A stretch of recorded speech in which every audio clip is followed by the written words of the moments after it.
Oggi stiamo effettuando il primo sopralluogo alla Scala dei Turchi, altrimenti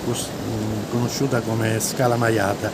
Il sopralluogo e l'incarico che noi abbiamo ricevuto è finalizzato ad ottenere una fruizione anche parziale e a cercare di individuare quegli interventi che possono e che potranno nel tempo fare in modo che questo luogo possa nuovamente essere a disposizione di tutti, fruibile, però in condizioni di massima sicurezza.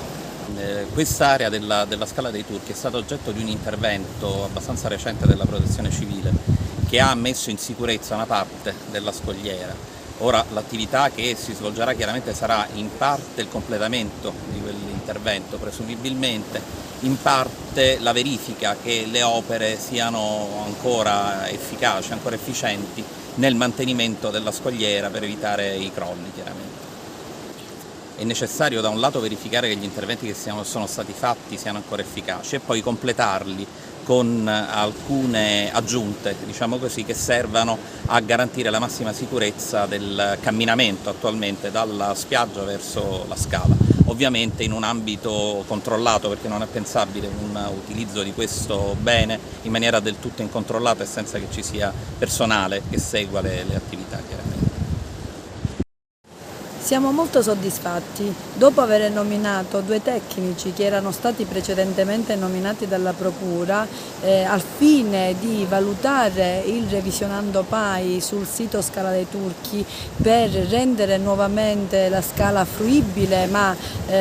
tutelando sia il sito che la collettività,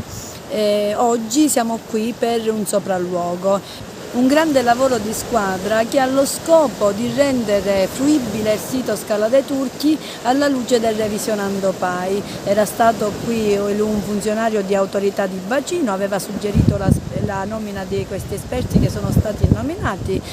dal comune di Realmonte. Gli esperti saranno non solo sul sito Scala dei Turchi ma anche sul promontorio del Faro, che è oggetto di revisione PAI e che quindi noi stiamo cercando di valutare a 360 gradi per tutelare la bellezza e la natura e per rendere eventualmente fruibili questi siti ma in modo sicuro. Che dire, noi come amministrazione abbiamo già attivato una serie di servizi, un progetto obiettivo Scala dei Turchi, sono state già pubblicate delle manifestazioni di interesse e contiamo di trasformare